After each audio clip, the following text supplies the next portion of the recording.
Thank you very much. Thank you very, very much. Wow. And thank you, Dana. Thank you, Kid Rock, sometimes referred to as Bob. And thank you, Lee, right from the beginning. Thank you very much. What a talent. What a beautiful, beautiful soul. Thank you. Friends, delegates, and fellow citizens, I stand before you this evening with a message of confidence, strength, and hope. 4 months from now, we will have an incredible victory, and we will begin the 4 greatest years in the history of our country. Together, we will launch a new era of safety, prosperity, and freedom for citizens of every race, religion, color, and creed. The discord and division in our society must be healed. We must heal it quickly. As Americans, we are bound together by a single fate and a shared destiny. We rise together or we fall apart. I am running to be president for all of America, not half of America, because there is no victory in winning for half of America. So tonight, with faith and devotion, I proudly accept your nomination for President of the United States. Thank you.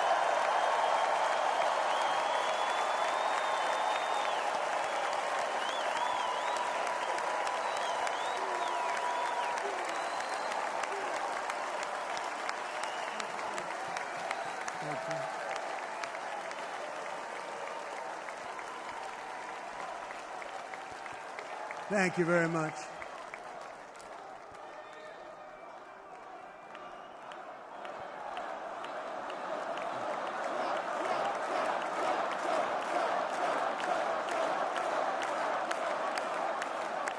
Thank you very much. And we will do it right. We're going to do it right.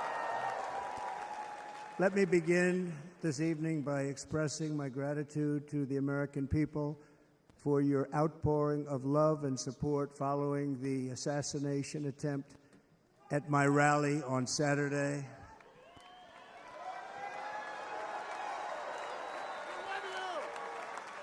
As you already know, the assassin's bullet came within a quarter of an inch of taking my life. So many people have asked me, what happened? Tell us what happened, please. And therefore, I will tell you exactly what happened, and you'll never hear it from me a second time because it's actually too painful to tell. It was a warm, beautiful day in the early evening in Butler Township in the great Commonwealth of Pennsylvania. Music was loudly playing, and the campaign was doing really well. I went to the stage, and the crowd was cheering wildly. Everybody was happy. I began speaking very strongly, powerfully, and happily because I was discussing the great job my administration did on immigration at the southern border. We were very proud of it.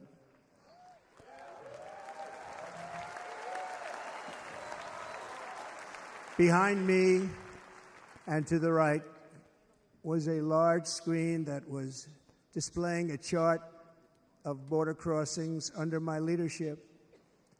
The numbers were absolutely amazing. In order to see the chart, I started to, like this, turn to my right and was ready to begin a little bit further turn, which I'm very lucky I didn't do, when I heard a loud whizzing sound and felt something hit me really, really hard on my right ear. I said to myself, wow, what was that? It can only be a bullet. and moved my right hand to my ear, brought it down. My hand was covered with blood, just absolutely blood all over the place. I immediately knew it was very serious, that we were under attack, and in one movement proceeded to drop to the ground. Bullets were continuing to fly as very brave Secret Service agents rushed to the stage, and they really did. They rushed to the stage.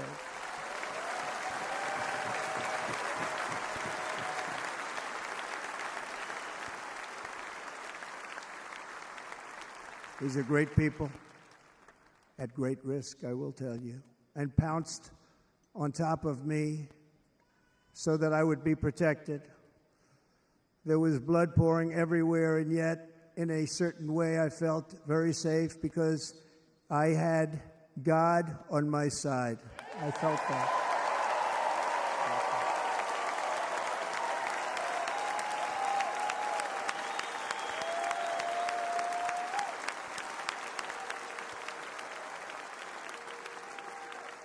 The amazing thing is that prior to the shot, if I had not moved my head at that very last instant, the assassin's bullet would have perfectly hit its mark, and I would not be here tonight. We would not be together.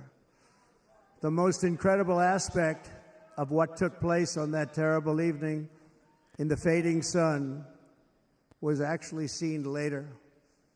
In almost all cases, as you probably know, and when even a single bullet is fired, just a single bullet, and we had many bullets that were being fired, crowds run for the exits or stampede, but not in this case. It's very unusual.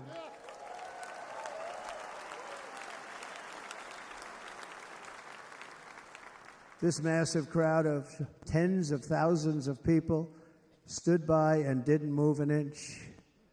In fact, many of them bravely but automatically stood up looking for where the sniper would be. They knew immediately it was a sniper, and then began pointing at him. You can see that if you look at the group behind me. That was just a small group compared to what was in front. Nobody ran, and by not stampeding, many lives were saved. But that isn't the reason that they didn't move. The reason is that they knew I was in very serious trouble. They saw it. They saw me go down.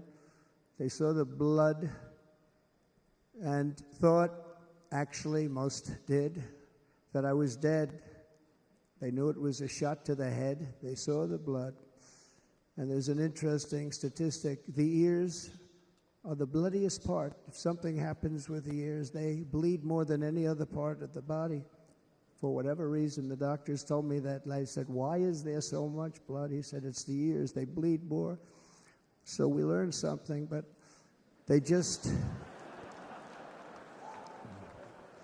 this beautiful crowd, they didn't want to leave me. They knew I was in trouble. They didn't want to leave me. And you can see that love written all over their faces. Incredible people. They're incredible people. Bullets were flying over us, yet I felt serene. But now the Secret Service agents were putting themselves in peril. They were in very dangerous territory. Bullets were flying right over them, missing them by a very small amount of inches. And then it all stopped. Our Secret Service sniper, from a much greater distance and with only one bullet used, took the assassin's life, took him out.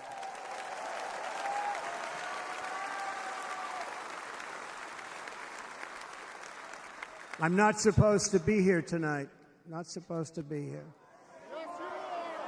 Yes, you are. Yeah.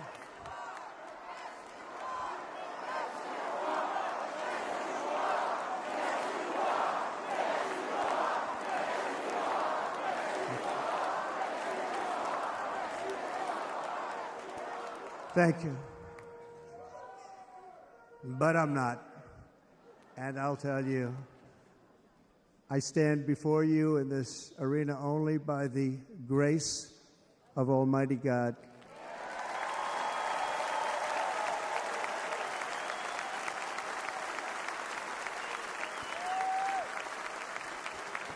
In watching the reports over the last few days, many people say it was a providential moment. Probably was. When I rose, surrounded by Secret Service, the crowd was confused because they thought I was dead, and there was great, great sorrow. I could see that on their faces as I looked out. They didn't know I was looking out. They thought it was over. But I could see it, and I wanted to do something to let them know I was okay. I raised my right arm, looked at the thousands and thousands of people that were breathlessly waiting, and started shouting, "Fight, fight, fight."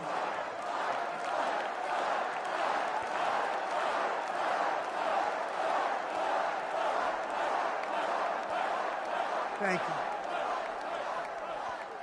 you. Once my clenched fist went up, and it was high into the air. You've all seen that. The crowd realized I was okay and roared with pride for our country like no crowd I have ever heard before. Never heard anything like it. For the rest of my life, I will be grateful for the love shown by that giant audience of patriots that stood bravely on that fateful evening in Pennsylvania. Tragically, the shooter claimed the life of one of our fellow Americans, Corey Comparator. Unbelievable person, everybody tells me. Unbelievable. And seriously wounded, two other great warriors. Spoke to them today. David Dutch and James Copenhaver. Two great people. I also spoke to all three families of these tremendous people. Our love and prayers are with them, and always will be. We're never going to forget them. They came for a great rally. They were serious Trumpsters, I want to tell you. They were serious Trumpsters, and still are. But Corey, unfortunately, we have to use the past tense. He was incredible. He was a highly respected former fire chief, respected by everybody. Was accompanied by his wife, Helen, incredible woman. I spoke to her today, devastated, and two precious daughters. He lost his life selflessly acting as a human shield to protect them from flying bullets. He went right over the top of them and was hit. What a fine man he was.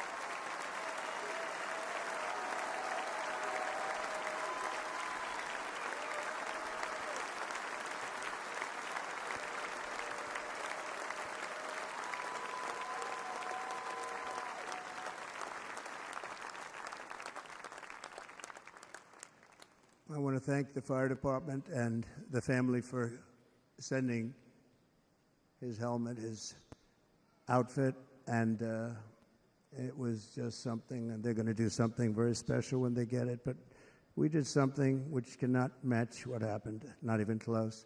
But I am very proud to say that over the past few days, we've raised $6.3 million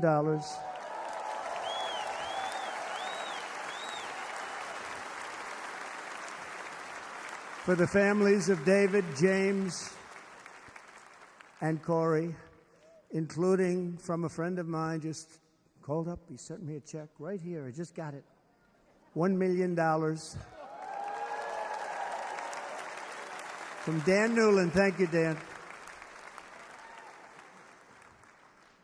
And again, when speaking to the family, I told them, I said, well, I'm going to be sending you a lot of money, but it can't compensate.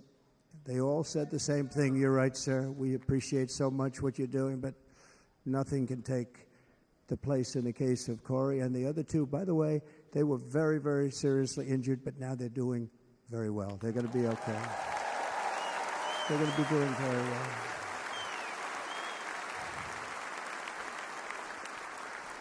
They're warriors. So now I ask that we observe a moment of silence in honor of our friend Corey.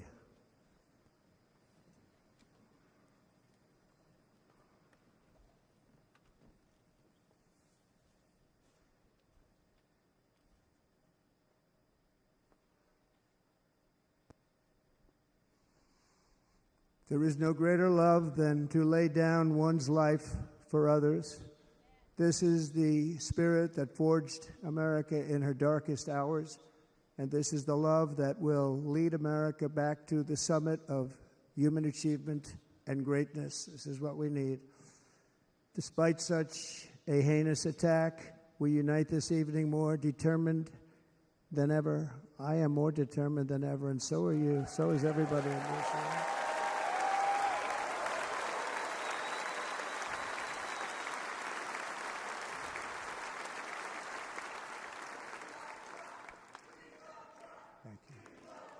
Thank you very much.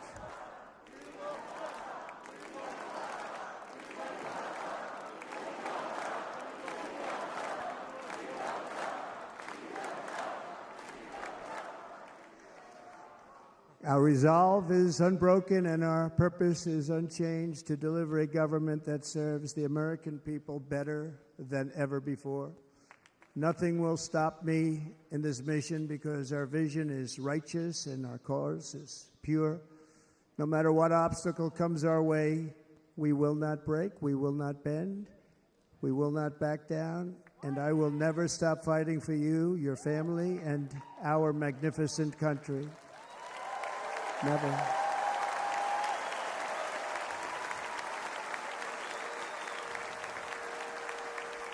And everything I have to give with all of the energy and fight in my heart and soul, I pledge to our nation tonight. Thank you very much. I pledge that to our nation. We're going to turn our nation around, and we're going to do it very quickly. Thank you.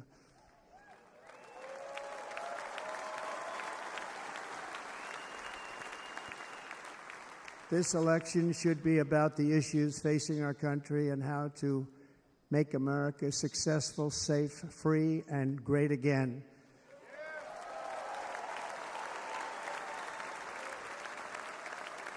In an age when our politics too often divide us, now is the time to remember that we are all fellow citizens. We are one nation under God, indivisible, with liberty and justice for all.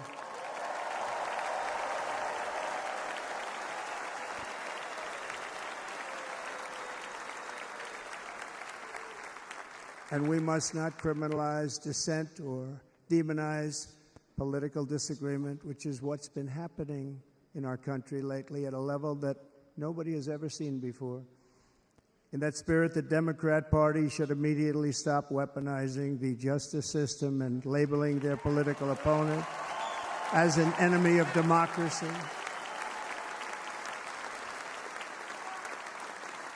Especially since that is not true. In fact, I am the one saving democracy for the people of our country.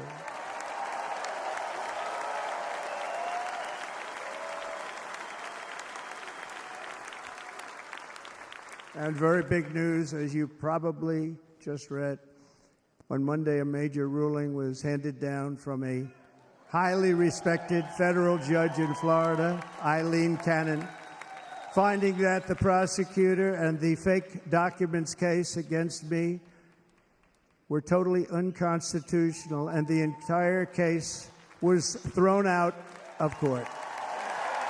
With all of that publicity, thrown out of court.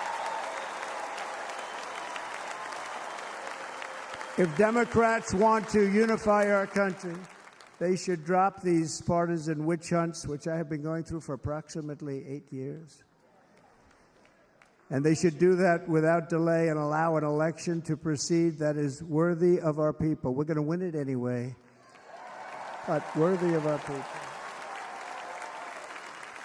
On this journey, I am deeply honored to be joined by my amazing wife, Melania.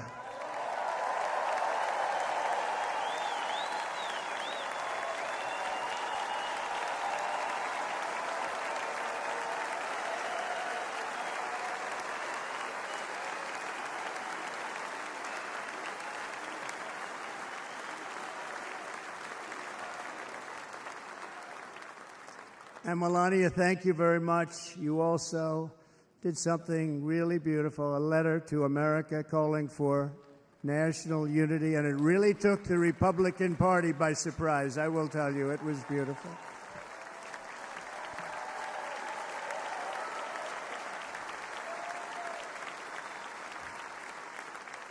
In fact, some very serious people said that we should take that letter and put it as part of the Republican platform. That would be an honor, wouldn't it? Right, Mr. Congressman? But it captivated so many, so I also want to thank my entire family for being here. Don, Kimberly, Ivanka and Jared, Eric and Lara, Tiffany and Michael, Barron. We love our Barron.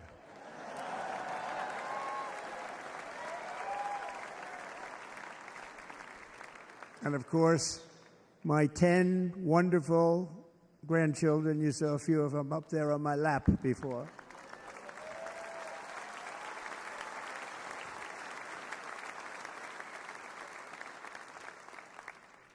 And how good was Dana? Was Dana good? I mean, was he good? He was on probably the only vacation he's had in about, maybe ever, because he works, but about 10 years with his wife, very far away. I won't tell you where, but very, very far away, beautiful place. And my people called, and he said, I won't be able to do it. This is many, many years. I promised my wife I can't do it. And they came in, they said, Dana won't be able to do it, because he was my first, second, and third choice. I said, well, that's too bad, but I understand. He's away, and it's good. It's good for him. And that was it. About 30 minutes later, she came back in, sir, Dana just called. He's going to do it. And his wife, she said, you can't turn him down. You just can't do it. You have to go. That's a good wife.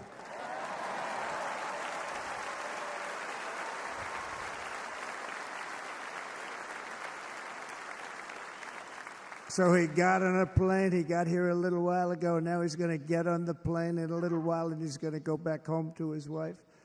But they're great, and I just want to thank her and him and their whole family, because that's not easy. And Kid Rock, same thing. Called, he said, I want to be a part of it. I want to be a part, because, Kid does his great song, Big, Big Monster song. I had no idea. He became a friend of mine over the last 10 years. And he's amazing. Everyone loves him. I didn't even know how big he was. He has rallies, 35,000, 40,000 people he gets every time he goes out. I think he's making so much money, he doesn't know what the hell to do with it. You want to know? And then we have my other friend, and I've known him so long, and we took that song, and it was a big success, but we made that. I saw a chart of great songs to America. That was #1 on the chart recently, #1. So that's Lee Greenwood, a very special, beautiful person. He's a beautiful man. But they all wanted to be here. They called. And how about the Hulkster? How good was he? Is he up? Where is he? Boy, oh boy.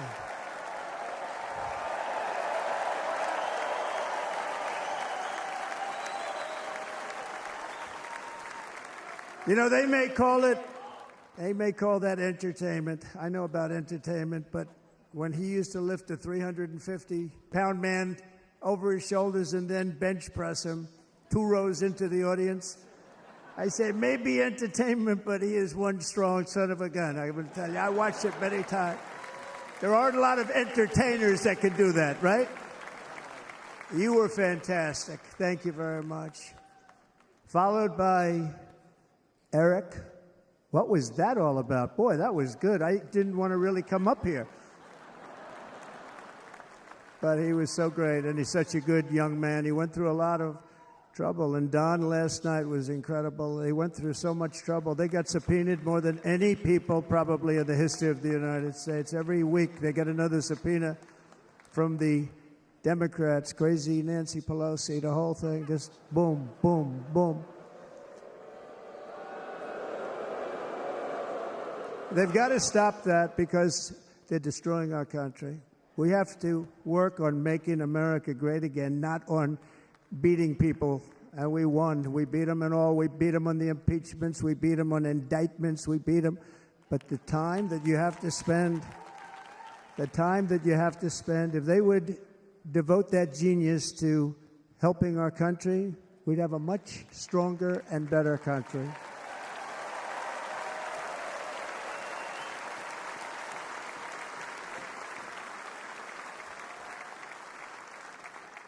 And Jason, the biggest star in country music. Jason, thank you for being here. Jason, thank you very much. Jason Aldean, he's good. I like his wife even better, by the way. She's here. Thank you, Jason. But I'm thrilled to have a new friend and partner fighting by my side. The next Vice President of the United States, the current Senator from Ohio, J.D. Vance, and his incredible wife, Usha.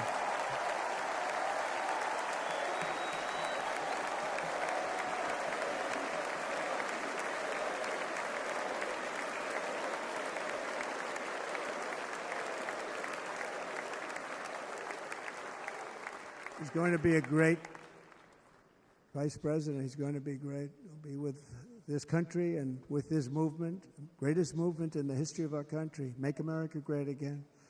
When they criticize it, they say, we're going to try and stop MAGA. I said, MAGA is Make America Great Again. What are you going to stop? There's nothing to stop.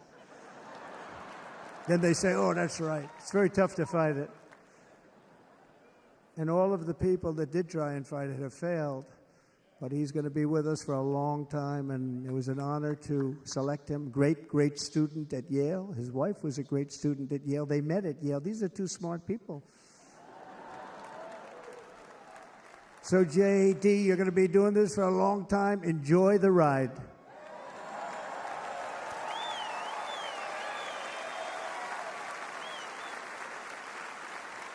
And a very special thank you to the extraordinary people of Milwaukee and the great state of... Oh, there they are. There they are. You are so easy to spot. And Green Bay's going to have a good team this year, right? They're going to have a good team. They're going to have a good team. Most of the audience doesn't like it, but it's true. You're going to have a very good team this year. And by the way, Wisconsin, we are spending over $250 million here creating jobs and other economic development all over the place. So I hope you will remember this in November and give us your vote. I am trying to buy your vote. I'll be honest about that.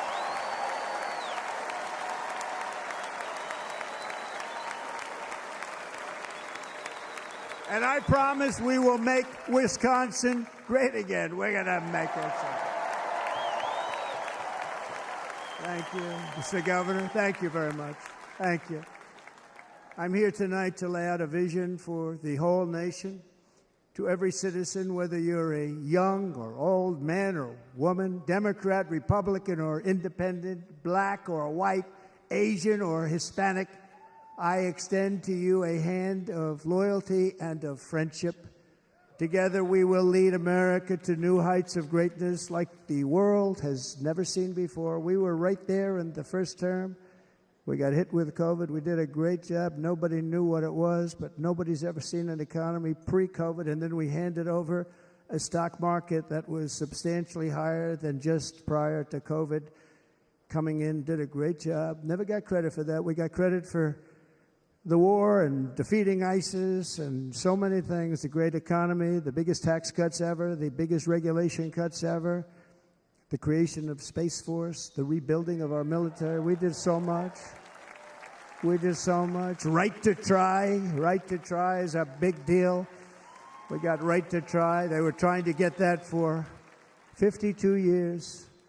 Somebody's terminally ill, and hopefully there's nobody in this audience, but it does happen a lot. They're terminally ill and they can't use our new space-age drugs and other things that we are way ahead. We have the greatest doctors in the world, the greatest laboratories in the world, and you can't do it. They've been trying to get that approved for 52 years. Wasn't that easy? The insurance companies didn't want to do it. They didn't want the risk. The labs didn't want to do it because if it didn't work, people are pretty far down the line toward death. They didn't want to do it. The doctors didn't want to have it on their records, so I got everybody into an office. 52 years they tried. Sounds simple, but it's not.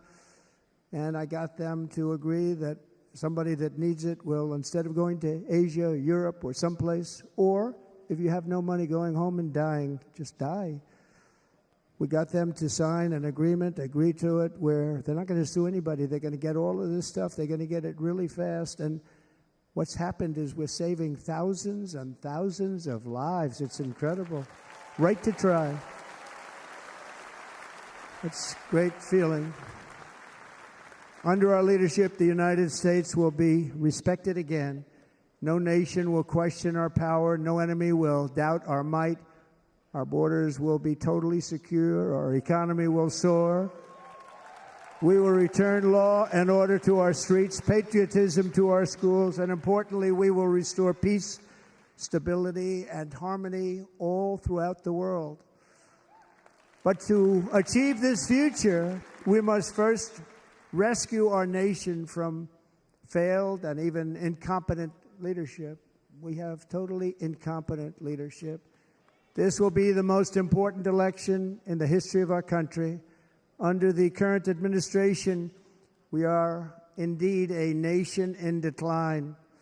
We have an inflation crisis that is making life unaffordable, ravaging the incomes of working and low-income families, and crushing, just simply crushing our people like never before. They've never seen anything like it. We also have an illegal immigration crisis, and it's taking place right now as we sit here in this beautiful arena. It's a massive invasion at our southern border that has spread misery, crime, poverty, disease, and destruction to communities all across our land. Nobody's ever seen anything like it. Then there's an international crisis, the likes of which the world has seldom been part of. Nobody can believe what's happening. War is now raging in Europe and the Middle East. A growing specter of conflict hangs over Taiwan, Korea, the Philippines, and all of Asia. And our planet is teetering on the edge of World War III.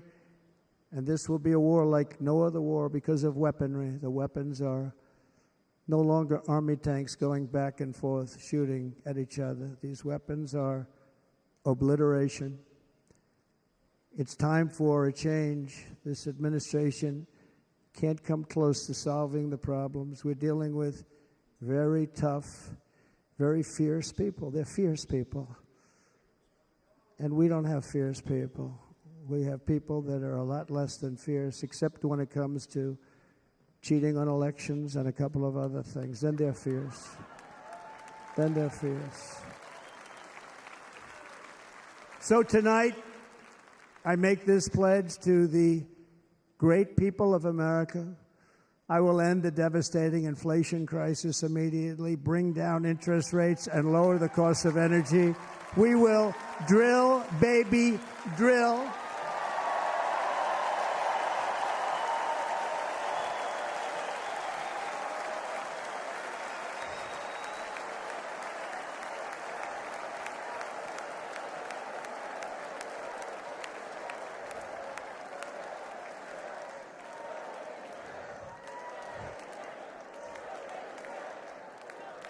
Can you believe what they're doing?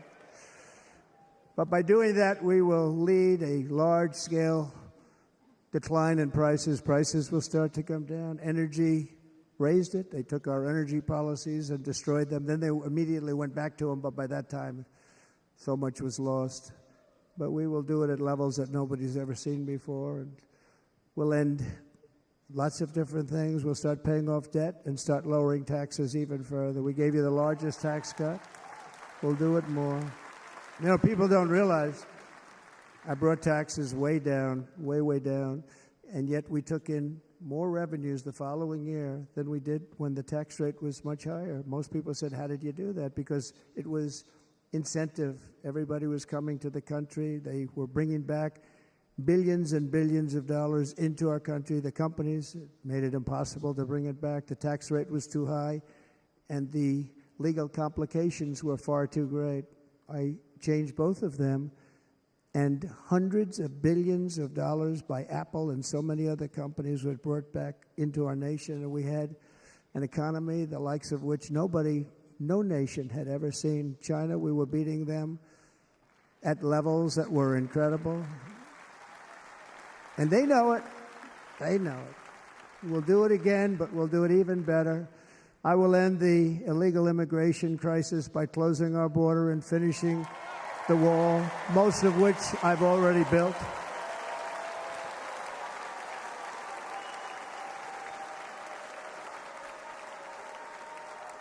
On the wall, we were dealing with a very difficult Congress, and I said, oh, that's okay, we won't go to Congress. I call it an invasion. We gave our military almost $800 billion.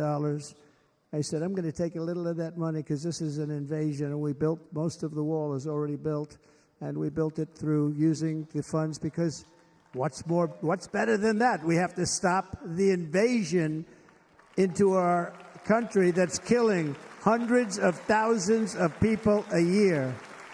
We're not going to let that happen.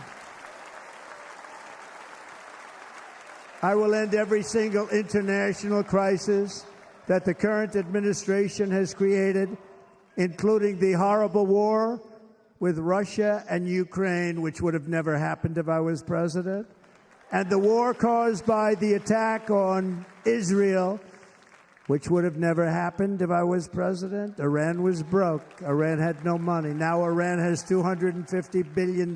They made it all over the last 2.5 years. They were broke. I watched the other day on a show called Deface the Nation. Has anyone seen it? And they had a congressman who was a Democrat say, well, whether you like him or not, Iran was broke dealing with Trump. I told China and other countries, if you buy from Iran, we will not let you do any business in this country, and we will put tariffs on every product you do send in of 100% or more. And they said to me, well, I think that's about it. They weren't going to buy any oil.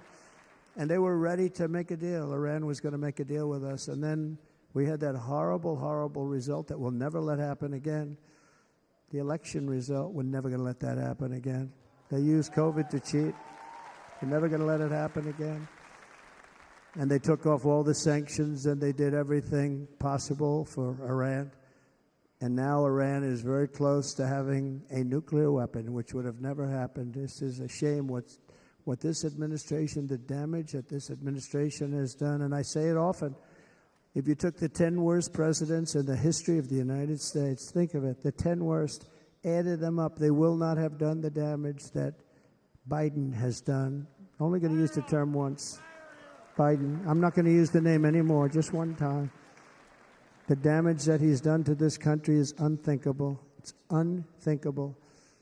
Together we will restore vision, strength, competence, and we're going to have a thing called common sense making most of our decisions, actually. It's all common sense.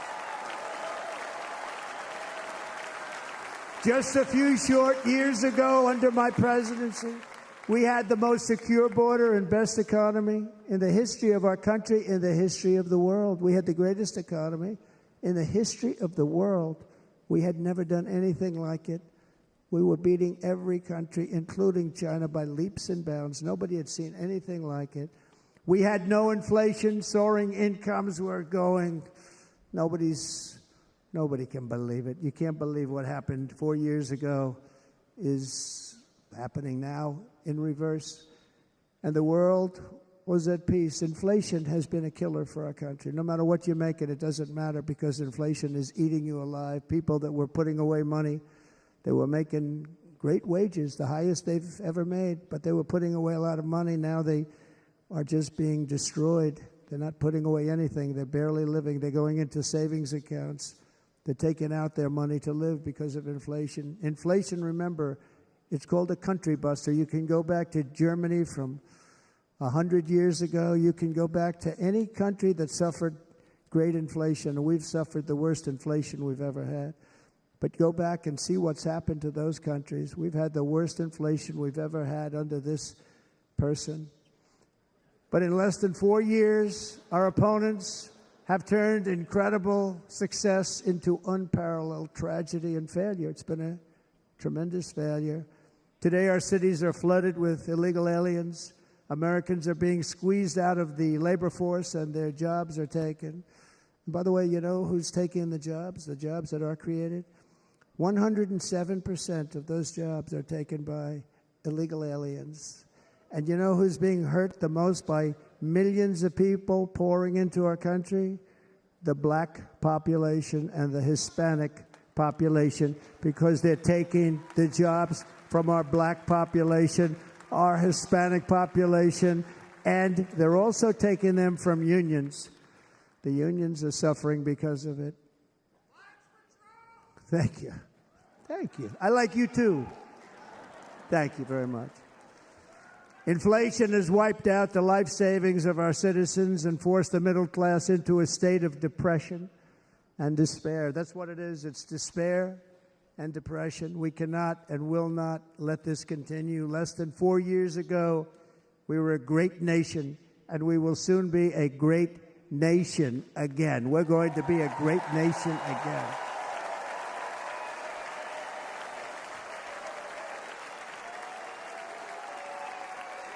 Thank you. With proper leadership, every disaster we are now enduring will be fixed, and it will be fixed very, very quickly. So tonight, whether you've supported me in the past or not, I hope you will support me in the future, because I will bring back the American dream. That's what we're going to do. You don't even hear about the American dream anymore. With great humility, I am asking you to be excited about the future of our country. Be excited. Be excited.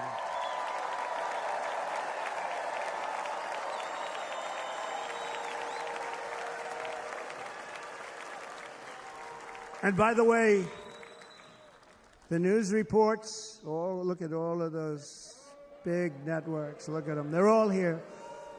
But every one of them has said this could be the most organized, best run, and most enthusiastic convention of either party that they've ever seen. Every single one.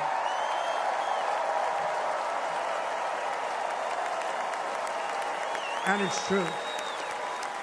It's true. And there's love in the room. There's great love in the room.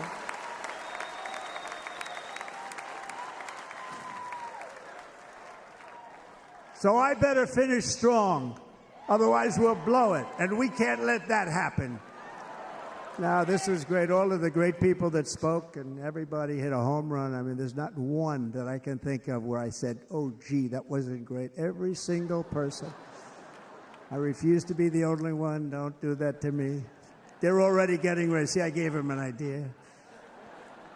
Now, this was a great convention. This was, I think we're actually going to go home and miss it. You know, usually with a first of all, look at these crowds. You'd never have this at a convention. Look at these crowds.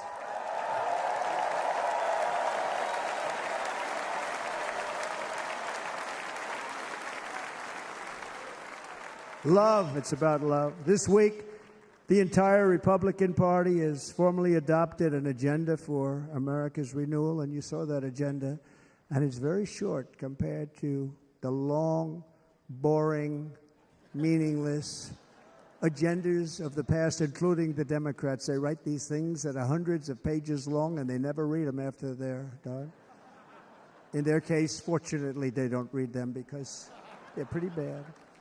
It's a series of bold promises that we will swiftly implement when you give us a Republican House And Mr. Speaker, thank you very much. We have our great Speaker of the House with us tonight. Mr. Speaker, thank you very much. Thank you. A Republican Senate, we have many senators here, and send me back to our beautiful White House just a few short months from now. We're talking about just months. It can't come fast enough. We have to get it done. First, we must get economic relief to our citizens. Starting on day one, we will drive down prices and make America affordable again. We have to make it affordable. It's not affordable. People can't live like this. Under this administration, our current administration, groceries are up 57%, gasoline is up 60 and 70%, mortgage rates have quadrupled. And the fact is, it doesn't matter what they are because you can't get the money anyway. You can't buy houses. Young people can't get any financing to buy a house. The total household costs have increased an average of $28,000 per family under this administration. Republicans have a plan to bring down prices and bring them down very, very rapidly. By slashing energy costs, we will in turn reduce the cost of transportation, manufacturing, and all household goods. So much starts with energy. And remember, we have more liquid gold under our feet than any other country by far. We are a nation that has the opportunity to make an absolute fortune with its energy. We have it, and China doesn't. Under the Trump administration, just 3.5 years ago, we were energy independent. But soon we will actually be better than that. We will be energy dominant and supply not only ourselves, but we will supply the rest of the world with numbers that nobody has ever seen, and we will reduce our debt, $36 trillion. We will start reducing that, and we will also reduce your taxes still further. Next, and by the way, they want to raise your taxes 4 times, think of it. And all my life I grew up watching politicians. I always loved politics, I guess. I was on the other side. I'd watch and they were always talking about, we will give you a tax cut. We will give you a tax cut.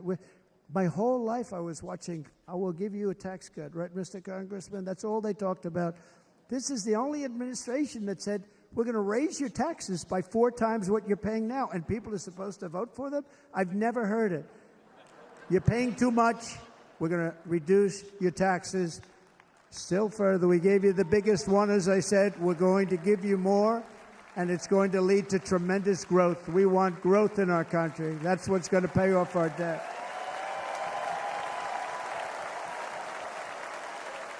And next, we will end the ridiculous and actually incredible waste of taxpayer dollars that is fueling the inflation crisis. They've spent trillions of dollars on things having to do with the Green New Scam. It's a scam. And that's caused tremendous inflationary pressures in addition to the cost of energy. And all of the trillions of dollars that are sitting there not yet spent, we will redirect that money for important projects like roads, bridges, dams, and we will not allow it to be spent on meaningless Green New Scam ideas.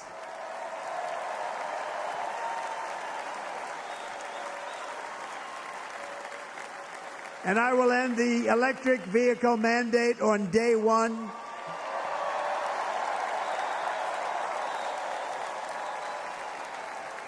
Thereby saving the U.S. auto industry from complete obliteration, which is happening right now, and saving U.S. customers thousands and thousands of dollars per car. And right now, as we speak, large factories just started are being built across the border in Mexico. So with all the other things happening on our border, and they're being built by China to make cars and to sell them into our country. No tax, no anything. The United Auto Workers ought to be ashamed for allowing this to happen. And the leader of the United Auto Workers should be fired immediately. And every single auto worker, union and non-union, should be voting for Donald Trump, because we're going to bring back car manufacturing, and we're going to bring it back fast.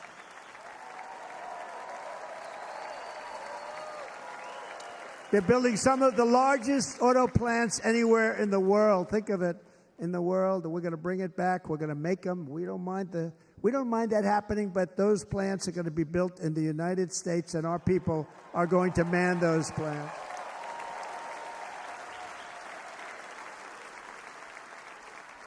And if they don't agree with us, we'll put a tariff of approximately 100 to 200% on each car, and they will be unsellable in the United States.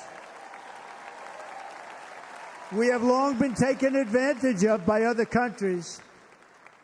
And think of it, oftentimes these other countries are considered so-called allies. They've taken advantage of us for years. We lose jobs, we lose revenue, and they gain everything and wipe out our businesses, wipe out our people.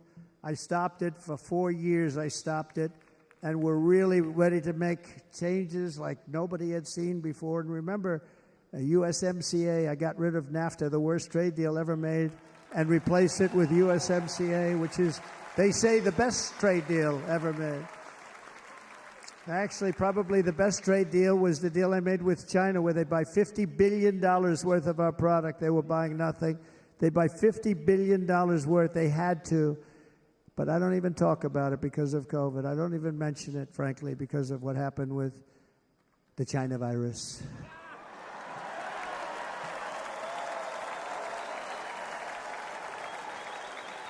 We will not let countries come in, take our jobs, and plunder our nation. They come and do that. They plunder our nation. The way they will sell their product in America is to build it in America. Very simple. Build it in America and only in America.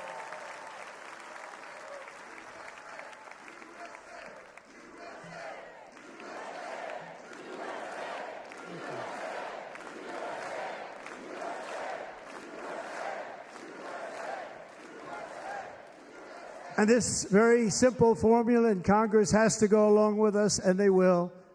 This very simple formula will create massive numbers of jobs. We will take over the auto industry again, and many, many, hundreds of thousands of jobs.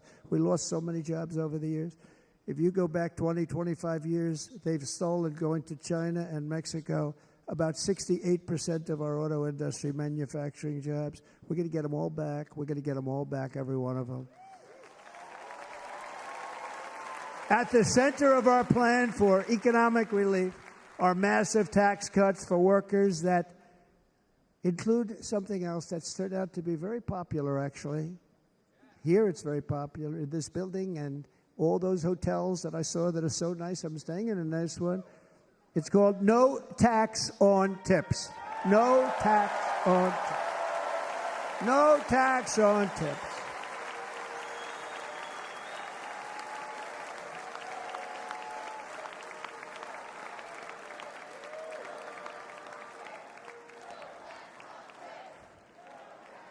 I got that by having dinner recently in Nevada, where we're leading by about 14 points. Hello.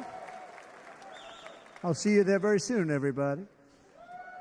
And we're having dinner at a beautiful restaurant in the Trump building on the Strip, and it's a great building, and the waitress comes over. How's everything going? A really nice person. How's everything? Oh, sir, it's so tough.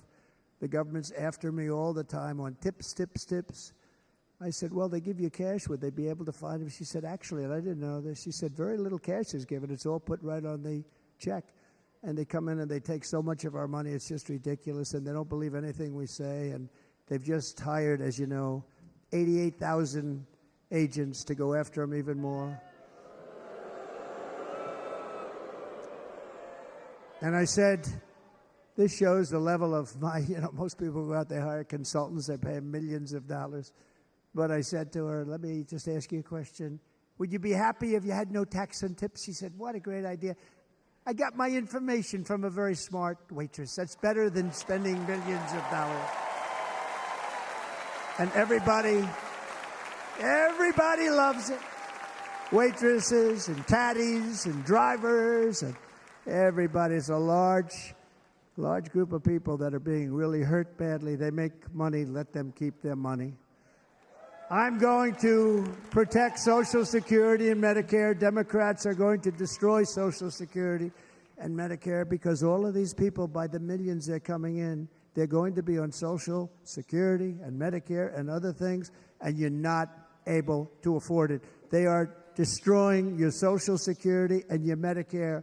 Under my plan, incomes will skyrocket, inflation will vanish completely, jobs will come roaring back, and the middle class will prosper like never, ever before, and we're going to do it very rapidly.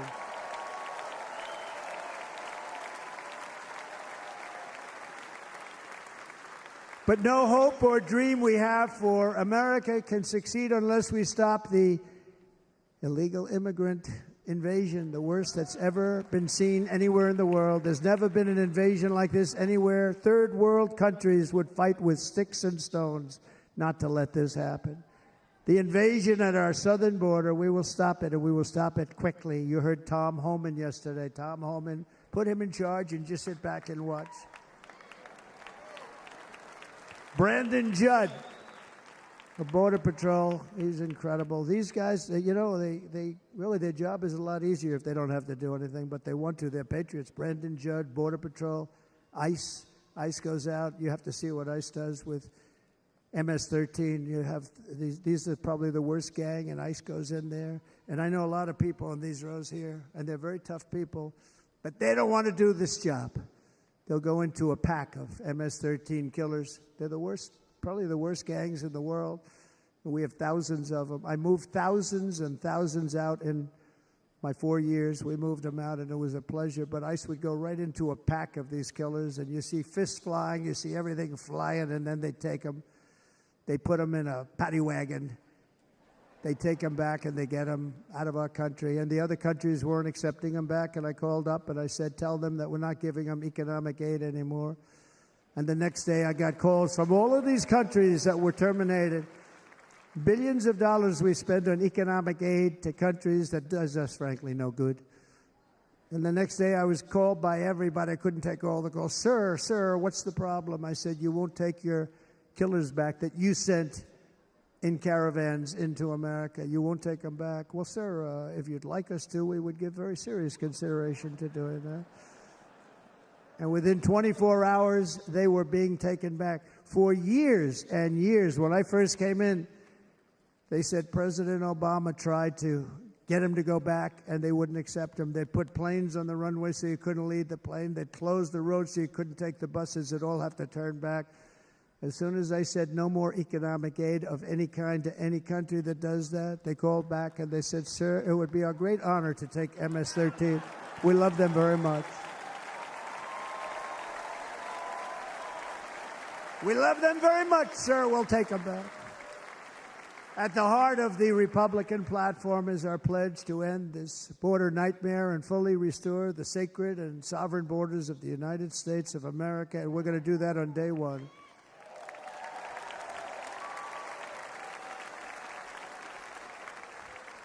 That means two things on day one, right?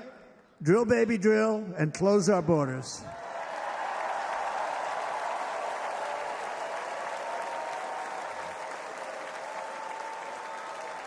And by the way, and I think everybody as a Republican, as a patriot in this room, and most Democrats, we want people to come into our country, but they have to come into our country legally. Legally. Less than 4 years ago, I handed this administration the strongest border in American history. But you can see on the chart that saved my life, that was the chart that saved my life. I said, look it, I'm so proud of it. I think it's one of the greatest. It was done by the Border Patrol, one of the greatest charts I've ever seen. It showed everything just like that. You know the chart. Oh, there it is. That's pretty good. Wow. Last time I put up that chart, I never really got to look at it. But without that chart, I would not be here today.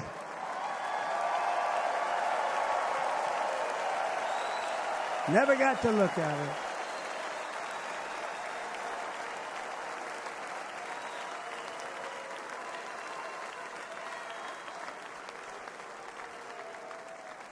I said, you got to see this chart. I was so proud of it, and by the time I got to there, I never got to see it that day. But I'm seeing it now, and I was very proud. If you look at the arrow on the bottom, that's the lowest level, the one on the bottom, heavy red arrow. That's the lowest level of illegal immigrants ever to come into our country in recorded history, right there. Right there. And that was my last week in office. And then you see what happened after I left. Look at the rest. And if you go out a little bit further, it's getting to be a little bit old, but I love it anyway, right? But you can go much higher with those numbers. Look what happened right after that. The invasion began. We had the opposite. We stopped the invasion. But the invasion that we stopped was peanuts by comparison to what happened after I left. Look at what happened after I left. They took over our country. We ended all catch and release. We shut down asylum fraud. We stopped human trafficking and forged historic agreements to keep illegal aliens on foreign soil. We want them to stay on their soil. Under the Trump administration, if you came in illegally, you were apprehended immediately and you were deported. You went right back. The current administration terminated every single one of those great Trump policies that I put in place to seal the border. I wanted a sealed border. Again, come in, but come in legally. You know how unfair it is? So many people, hundreds of thousands of people, have been working for years to come into our country. And now they see these people pour into our country at levels that are unprecedented. It's so unfair. And we're not going to do it. We're not going to stand for it. They suspended wall construction, ended remain in Mexico. We had a policy, remain in Mexico. You think that was easy to get from the Mexican government? But I said, you must give it to us. If you don't give it to us, there will be repercussions. And they gave it to us. But not easy. Canceled our Safe Third agreements. Demolished Title 42, implemented nationwide catch and release. That's catch and release, where we catch them and release them into our country. We catch them and release them into Mexico. There's a slight difference. And took 93, this is the previous administration, 93 executive actions to throw open our border to the world. The entire world is pouring into our country because of this very foolish administration. The greatest invasion in history is taking place right here in our country. They are coming in from every corner of the earth, not just from South America, but from Africa, Asia, the Middle East. They're coming from everywhere. They're coming at levels that we've never seen before. It is an invasion indeed, and this administration does absolutely nothing to stop them. They're coming from prisons. They're coming from jails. They're coming from mental institutions and insane asylums. You know, the press is always on me because I say this. Has anyone seen Silence of the Lambs? The late, great Hannibal Lecter. He'd love to have you for dinner. That's insane asylums. They're emptying out their insane asylums. And terrorists are coming in at numbers that we've never seen before. Bad things are going to happen. Meanwhile, our crime rate is going up, while crime statistics all over the world are going down, because they're taking their criminals and they're putting them into our country. A certain country, and I happen to like the president of that country very much, but he's been getting great publicity because he's a wonderful shepherd of the country. He says how well the country's doing because their crime rate is down. And he said he's training all of these rough people. They're rough. He's training them. And I've been reading about this for 2 years. I think, oh, that's wonderful. Let's take a look at it. But then I realized he's not training them. He's sending all of his criminals, his drug dealers, his people that are in jails, he's sending them all to the United States. And he's different in that he doesn't say that. He's trying to convince everybody what a wonderful job he does in running the country. Well, he doesn't do a wonderful job. And by the way, if I ran one of the countries, many countries from all over, I would be worse than any of them. I would have had the place totally emptied out already.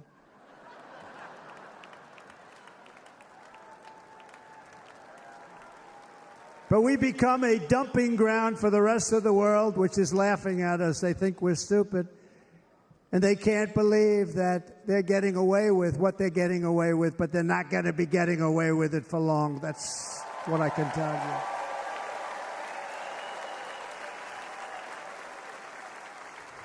you. In Venezuela, Caracas, high crime.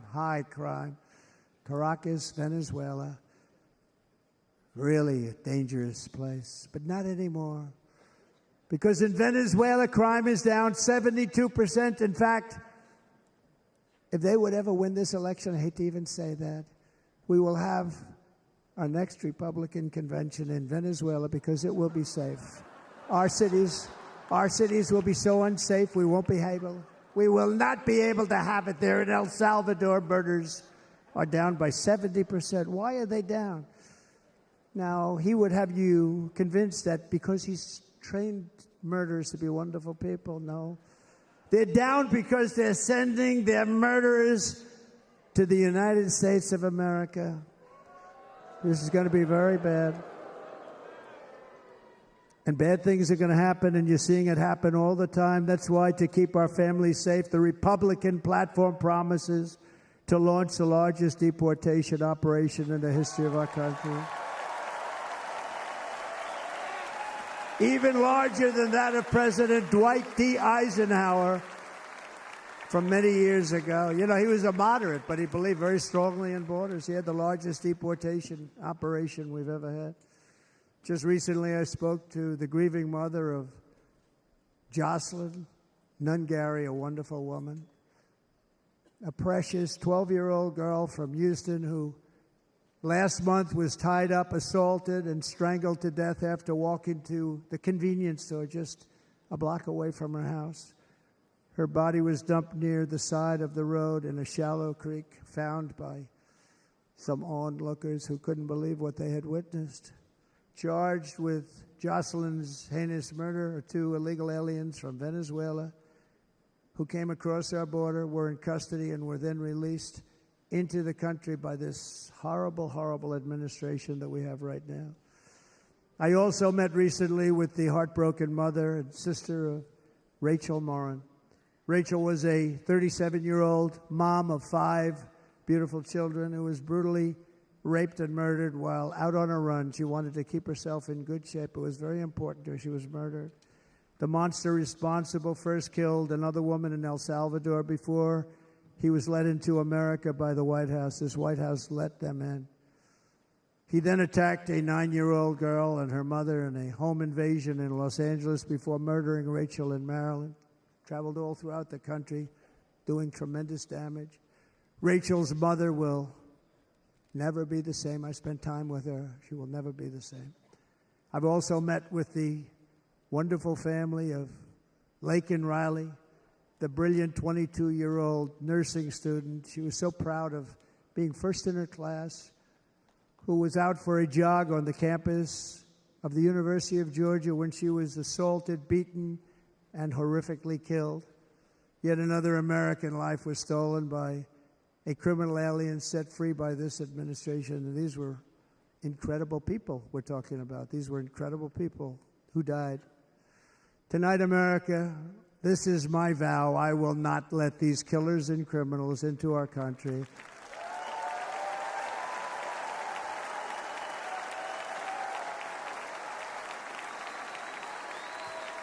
I will keep our sons and daughters safe. As we bring security to our streets, we will help bring stability to the world. I was the first president in modern times to start no new wars. You know, we were the toughest. We were the most respected. And you saw this. Hungry, strong country, run by a very powerful, tough leader. He's a tough guy. Press doesn't like him because he's tough. And he came out recently. They were asking him at an interview, the whole world is exploding. What's happening? What's going on? Viktor Orban, Prime Minister of Hungary, very tough man. He said, I don't want people coming into my country and blowing up our shopping centers and killing people. But they said to him, tell us what's going wrong, what's happening, what is it?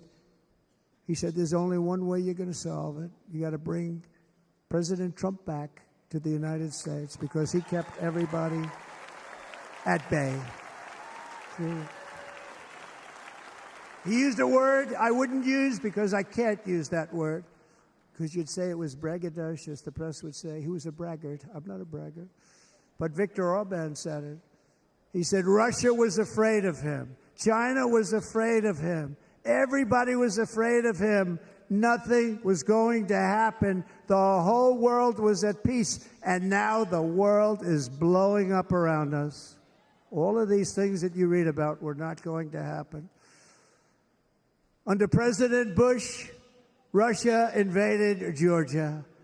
Under President Obama, Russia took Crimea. Under the current administration, Russia is after all of Ukraine. Under President Trump, Russia took nothing.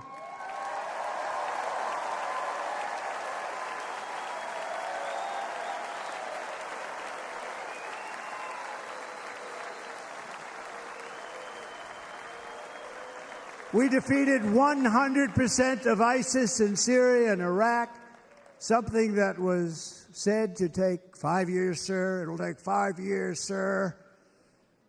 We did it in a matter of a couple of months. We have a great military. Our military is not woke. It's just some of the fools on top that are woke.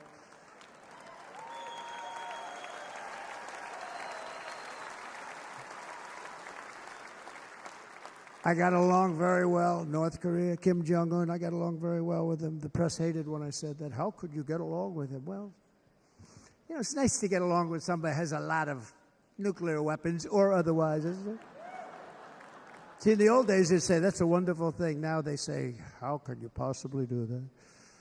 But no, I got along with him, and we stopped the missile launches from North Korea. Now North Korea is acting up again, but when we get back, I get along with him. He'd like to see me back, too. I think he misses me, if you want to know the truth. Our opponents inherited a world at peace and turned it into a planet of war. We're in a planet of war. Look at that attack on Israel. Look at what's happening with Ukraine. The cities are just bombed out. How can people live like that where buildings, massive buildings, are falling to the ground? It began to unravel with the disastrous withdrawal from Afghanistan, the worst humiliation in the history of our country. We have never had a humiliation like that. 13 heroic U.S. service members were tragically and needlessly killed. 45 others were horrifically wounded. Nobody ever talks about them. No arms, no legs, face explosions, horrifically wounded. And by the way, we have a man in this room who's running for the U.S. Senate from a great state, Nevada, named Sam Brown, who paid the ultimate price. Thank you, Sam. Thank you, Sam. Thank you. He paid the biggest price probably ever paid by anybody that is running for office, and I think he's going to do great. He's running against a person that is not good, not respected, a total lightweight. But Sam, I think, paid, really, we were talking about it with some of the senators that are working so hard for Sam, but he paid the biggest price of any senator ever to run for the Senate. I don't think anybody's ever what he did. He was a real hero, a really great person. And he's running, and I hope that everybody gets out and votes for Sam Brown.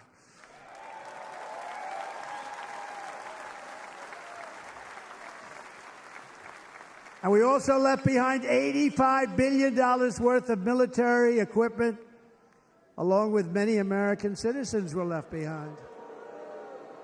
Many, many American citizens, emboldened by that disaster, Russia invaded Ukraine. They saw this group of people that were incompetent. We took the soldiers out first. No, we're going to take the soldiers out second. If they would have followed my plan, we had a great plan. But the plan only kicked in if they did everything perfectly. And they weren't doing things perfectly, so we said it doesn't kick in. You know, 18 months in Afghanistan, we didn't have one, so they were killing them left and right, snipers. And I spoke to the head of the Taliban. You've heard this story. Abdul, still there, still the head of the Taliban. The press got on me. Why would you speak to him? I said, because that's where the killing is. I don't have to speak to somebody that has nothing to do with it. And I told him, don't ever do that. Don't ever do that again. Don't ever, ever do that again. You've got to stop. Because during the Obama administration, many great people and soldiers, but a lot of soldiers were being killed from long distance. I said, if you keep doing that, you're going to be hit harder than anybody's ever been hit by a country before.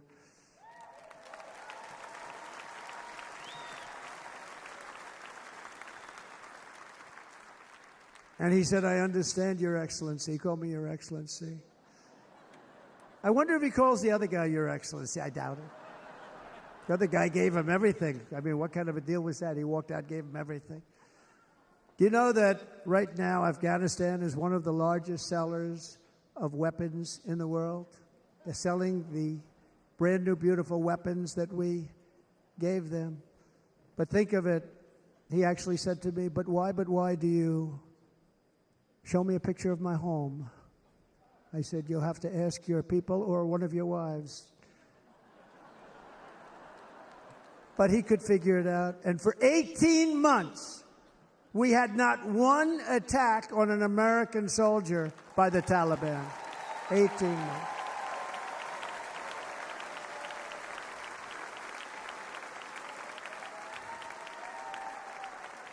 And then we had that horrible day where soldiers were killed. I was not there because of a ridiculous election. But we had that horrible attack. And they also gave up Bagram, one of the biggest bases anywhere in the world, air bases anywhere in the world, the longest runways, most powerful, hardened, thickened runways. We gave it up.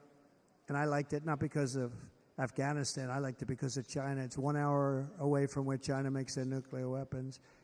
And you know who has it now? China has it now. We were keeping that. And now China is likewise circling Taiwan, and Russian warships and nuclear submarines are operating 60 miles off the coast in Cuba. Do you know that? No, the press refuses to write about it. If that were me running this country and we had nuclear submarines in Cuba, I will tell you that headlines every day would be, what's wrong with our president? You don't even hear this. You're not hearing about this. Russia has nuclear submarines and warships 60 miles away, Mr. Congressman, from Miami, by the way, happens to be here. Correct? In Cuba. And that would not be stood for if it were somebody else. They don't want to mention it, but now maybe they will. And the entire world, I tell you this, we want our hostages back, and they better be back before I assume office, or you will be paying a very big price.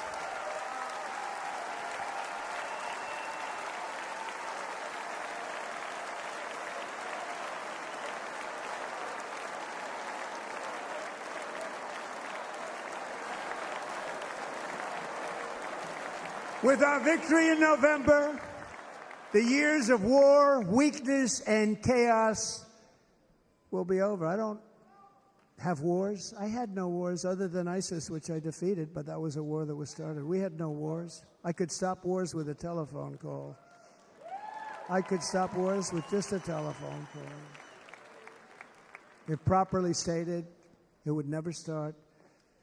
We will replenish our military and build an Iron Dome missile defense system to ensure that no enemy can strike our homeland. And this great Iron Dome will be built entirely in the USA. We're going to build it in the USA. And Wisconsin, just like I gave you that massive ship contract, and you're doing a very nice job, Governor, right? Thank you, Governor. And they're doing a great job. In fact, I had a little design change, and we gave them a tremendous for essentially what we used to call destroyers.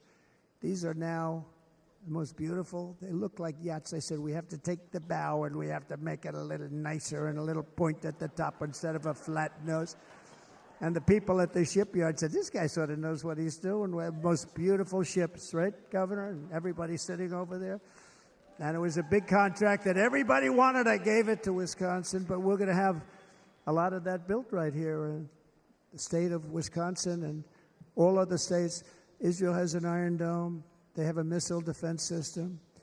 342 missiles were shot into Israel, and only one got through a little bit. It was badly wounded. It fell to the ground, but most of them are. And Ronald Reagan wanted this many years ago, but we really didn't have the technology many years ago. Remember, they called it Starship, spaceship, anything to mock him. But he was a very good president, very, very good. But now we have unbelievable technology. And why should other countries have this and we don't? No, we're going to build an Iron Dome over our country, and we're going to be sure that nothing can come and harm our people. And again, from an economic development standpoint, we're going to make it all right here. No more sending it out to other countries in order to help. It's America first. America first. We will unleash the power of American innovation. And as we do, we will soon be on the verge of finding the cures to cancer, Alzheimer's disease, and many other diseases. We're going to get to the bottom of it. You remember this gentleman that I don't want to mention other than one time I had to, because when you say the 10 worst, I had to do it. I didn't want anybody to be confused. But this man said, we're going to find the cure to cancer. Nothing happened. We're going to get to the cure for cancer and Alzheimer's and so many other things. We're so close to doing something great. But we need a leader that will let it be done. We will not have men playing in women's sports. That will end immediately.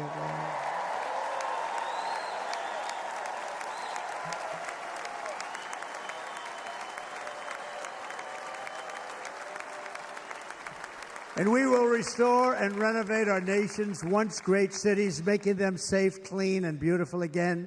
And that includes our nation's capital, which is a horrible killing field. So many things. They leave from Wisconsin. They go to look at the Washington Monument. They end up getting stabbed, killed, or shot. We will be very soon very proud of our capital, again, Washington, D.C.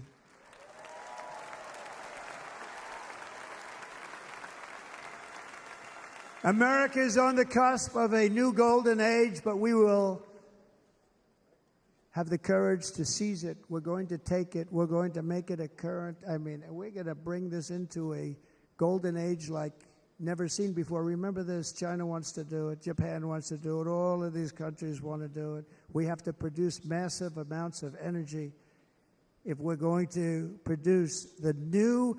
If you look at some of the things that have been done, and some of the things that we're going to do. But AI needs literally twice the electricity that's available now in our country. Can you imagine? But instead, we're spending places where they recharge electric cars. They built 8 chargers at a certain location toward the Midwest. 8 chargers for $9 billion. Think of them as a tank for filling up your gas. Think of it. They spent $9 billion on 8 chargers, 3 of which didn't work. And if you were going to do this all over our country, this crazy electric mandate, if you're going to do this and by the way, I'm all for electric. They have their application. But if somebody wants to buy a gas-powered car, gasoline-powered car, or a hybrid, they're going to be able to do it. And we're going to make that change on day 1.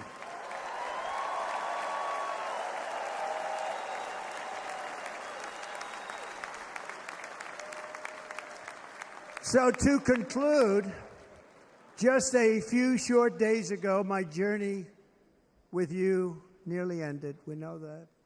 And yet, here we are tonight, all gathered together, talking about the future, promise, and a total renewal of a thing we love very much. It's called America. We live in a world of miracles. None of us knows God's plan or where life's adventure will take us. I want to thank Franklin Graham for being here tonight. He's an outstanding man. He wrote me a note recently. I have a lot of respect for him. Sir, I love your storytelling. I think it's great in front of these big rallies. But, sir, please do me one favor. It won't make any difference. Please don't use any foul language. I was a little embarrassed. He said, it won't make any difference. Actually, it does. The story's not quite as good, but I've been very good. The story is not quite as good, to be honest. I've got to have a little talk with Franklin, but he was great. He's a great gentleman. His father was so incredible, Billy Graham. My father used to love taking me to see Billy Graham. My father would take me to see Billy Graham at Yankee Stadium. He had the biggest rallies you've ever seen. He was a good rally guy, too. But he'd get up, and he was a fantastic guy. My father loved Billy Graham. But I love Franklin Graham. I think Franklin's been fantastic, and I'm working so hard to adhere to his note to me. I'm working hard on it, Franklin. But if the events of last Saturday make anything clear, it is that every single moment we have on earth is a gift from God.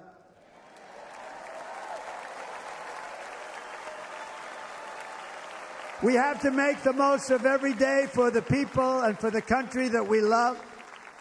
The attacker in Pennsylvania wanted to stop our movement, but the truth is the movement has never been about me.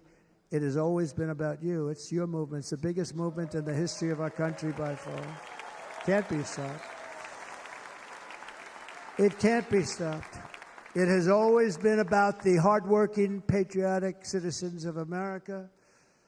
For too long, our nation has settled for too little. We settled for too little. We've given everything to other nations, to other people. You've been told to lower your expectations and to accept less for your families. I am here tonight with the opposite message. Your expectations are not big enough. They're not big enough.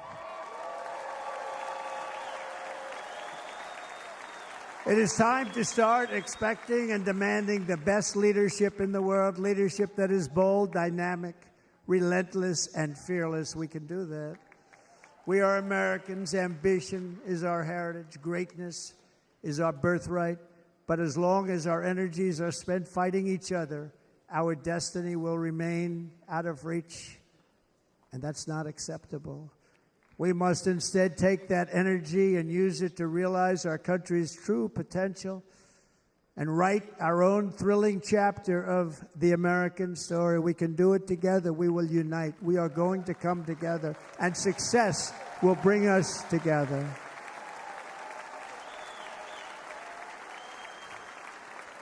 It is a story of love, sacrifice, and so many other things. And remember the word, devotion. It's unmatched devotion. Our American ancestors crossed the Delaware, survived the icy winter at Valley Forge, and defeated a mighty empire to establish our cherished republic. They fought so hard, they lost so many.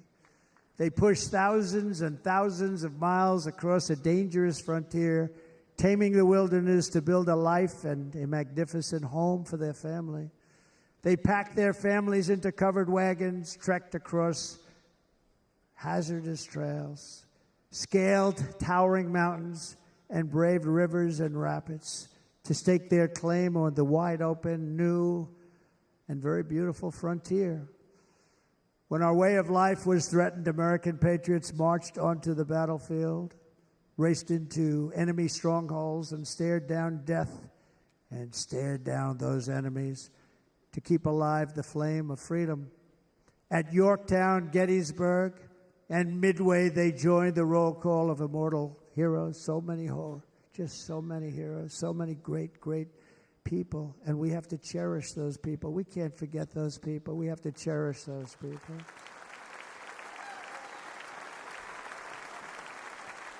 And building monuments to those great people is a good thing, not a bad thing. They saved our country. No challenge was too much. No hardship was too great. No enemy was too fierce. Together, these patriots soldiered on and endured, and they prevailed because they had faith in each other, faith in their country, and above all, they had faith in their God.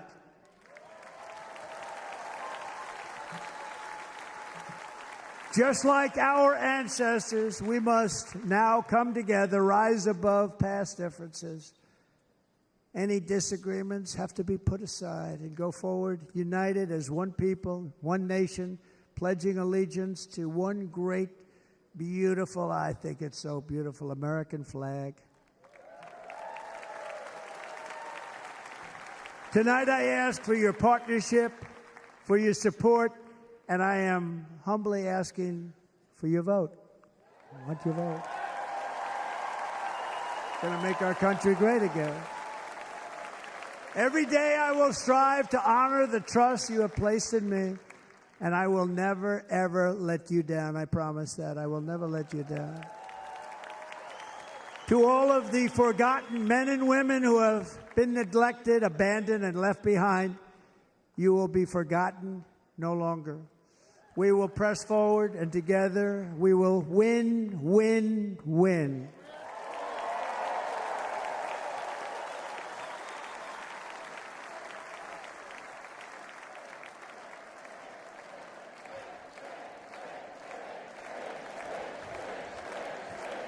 Win, win, win, win, win, win.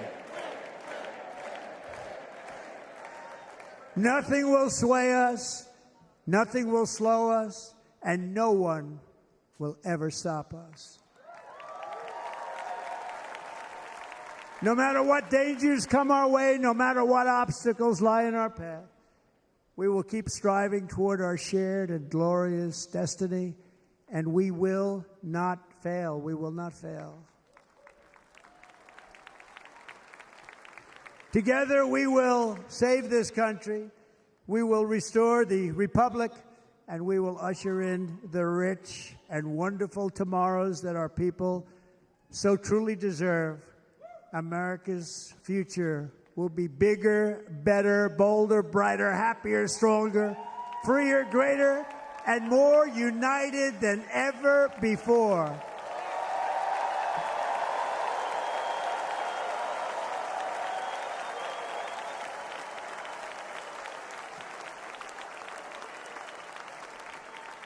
And quite simply put, we will very quickly make America great again. Thank you very much. Thank you very much, Wisconsin. God bless you. God bless you, Wisconsin, and God bless the United States of America, our great country. Thank you very much, everybody. Thank you.